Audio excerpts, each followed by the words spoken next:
ब्रह्मतज्ञं विमुक्तिप्रदातं परं निर्गुणं नित्यमानन्दरूपं स्थितप्रज्ञमीडेव ममाराध्यदैवम् ॐ श्रीचिन्मयसद्गुरवे नमः। ध्यायामि आवाहनं स्वागतं चिन्मय प्रभो भक्त्या च श्रद्धया कृतं गृह्णीष्वनोऽनुग्निहीष्व प्रसीदागच्छ सद्गुरो। ॐ श्रीचिन्मयसद्गुरवे नमः। आवाहयामि आसनं विद्वज्जनसमाराध्य शिष्यकोटिप्रपूजिता आत्मनिष्ठा वरिष्ठाढ्य शासनं स्वीकुरु प्रभो। ॐ श्रीचिन्मयसद्गुरवे नमः।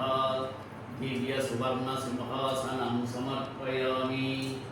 पाद्यं सान्दीपरिसुविज्ञानसाधनालय सद्गुरो पाद्यं श्रीगुरुमत्सत्तं विश्ववन्द्यपदाम्बुज।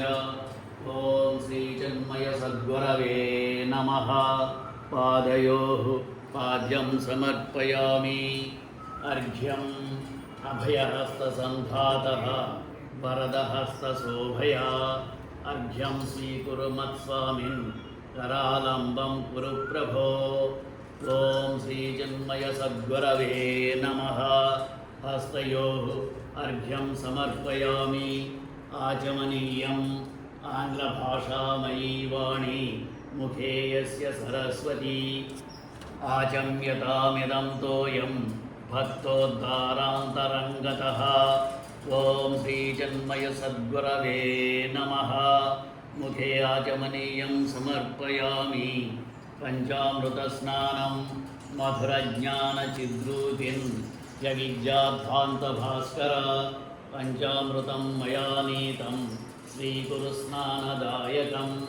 ॐ श्रीचिन्मयसद्गुरवे नमः। पञ्चामृतस्नानं समर्पयामि। शुद्धोदकस्नानं यतिवेशसमाच्छन्न ज्ञानगङ्गासुवर्षक शुद्धगङ्गोदकस्नानं स्वीकुरु चिन्मयप्रभो। ॐ श्रीचिन्मयसद्गुरवे नमः। शुद्धोदकस्नानं समर्पयामि। वस्त्रं निवार्यवासनावस्त्रं सम्भूष्य बोधनाम्बरं लोकोद्धारमहास्वामिन् गृहाणवस्त्रयुग्मकम्। ॐ श्रीचिन्मयसद्गुरवे नमः। वस्त्रयुग्मं समर्पयामि। यज्ञोपवीतं यज्ञरूपपरब्रह्मं ब्रह्मयज्ञविधायक उपवीतिं प्रदास्यामि। स्वीकृत्य मङ्गलं कुरु। ॐ श्रीचिन्मयसद्गुरवे नमः। यज्ञोपवीतं समर्पयामि।